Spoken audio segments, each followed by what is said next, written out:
फलटणमधल्या महिला डॉक्टर आत्महत्या प्रकरणाचं काही राजकीय कनेक्शन आहे की काय अशी जोरदार शक्यता सध्या वर्तवली जाते। या प्रकरणाचे धागेदोरे बड्या राजकीय नेत्यापर्यंत जात आहेत की काय असा दावा करण्यात आलेला आहे। महिला डॉक्टरच्या आत्तेभावानंच असा खळबळजनक दावा केलाय। 2 महिन्यांपूर्वी 2 पीएनच्या फोनवरनं खासदार बोललेले होते।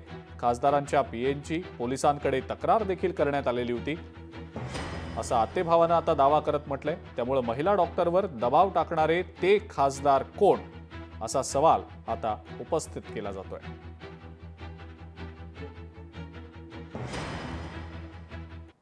माझी बहीण मागील 2 वर्षांपासून फलटण येथे उपजिल्हा रुग्णालयात मेडिकल ऑफिसर म्हणून कार्यरत होते।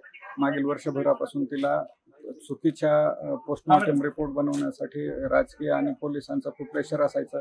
तिने ते आमच्या दुसरी बहीण मेडिकल ऑफिसर आहे तिला ते सांगायची, परंतु एवढं असेल असं वाटलं नव्हतं। परंतु शेवटी त्या त्रासाला कंटाळून आणि तिला कदाचित सहन झालं नसेल, तिने काल आत्महत्या केली। आणि हातावर ज्या पोलीस अधिकाऱ्यांचा तिला त्रास होत होता त्यांची नावे लिहिली आहेत। तसेच मागील 2 वर्षापासून ही तक्रार करण्यासाठी तिने एसपीला लेटरही लिहिले। त्यांची आवक जावक म्हणून रजिस्टरला हे झालेले, पण त्यावर कोणतीही कार्यवाही आजपर्यंत झालेली नाही। या सगळ्या प्रकरणामध्ये मागच्या काळामध्ये एक महाडिक नावाचे पीआय या ठिकाणी होते। या महाडिकांकडे सुद्धा या भगिनीनं तक्रार केलेली होती जुलै महिन्यामध्ये। या सगळ्या त्रासाविषयी कल्पना दिली असताना सुद्धा या महाडिकांनी कोणत्याही प्रकारची दखल घेतली नाही। या वैद्यकीय अधिकाऱ्याचा अर्ज कचऱ्याच्या कुंडीत टाकला। आणि म्हणून हे महाडिक आता माझ्या माहितीप्रमाणे डीवायएसपी झालेले, नंदुरबारला गेले, यांच्यावर सुद्धा कारवाई करा, यांना हातकड्या घातल्या पाहिजे अशा अधिकाऱ्यांना। सरकार भारतीय जनता पार्टीत असताना, गृहमंत्री देवेंद्रजी चालवत असताना अशा पद्धतीनं पोलीस दल अशा पद्धतीनं काम करत असेल आणि सत्ताधारी पक्षाचे लोक अशा पद्धतीनं, ही माहिती आहे की या ठिकाणी माजी खासदारांच्या पीएने सुद्धा या सगळ्याच्यामध्ये फोन केलेले।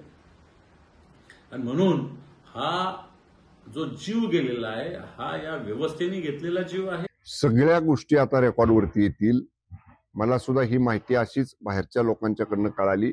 जेव्हा आता महिला एसडीपीओ वरिष्ठ अधिकारी आमच्या तिथे जातील, त्या ज्या डॉक्टर महिलांनी आत्महत्या केलेली त्यांच्या नातेवाईकांना भेटतील, ज्यांच्याकडे संशय आहे की ज्यांचा संशयित म्हणून नावं घेतील त्या सगळ्यांची चौकशी केली जाईल।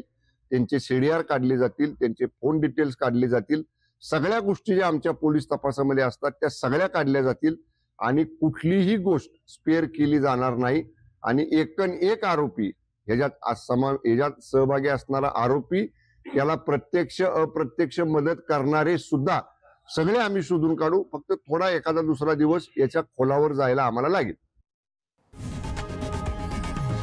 लोकशाही मराठी ऐका, पहा, जागरूक रहा।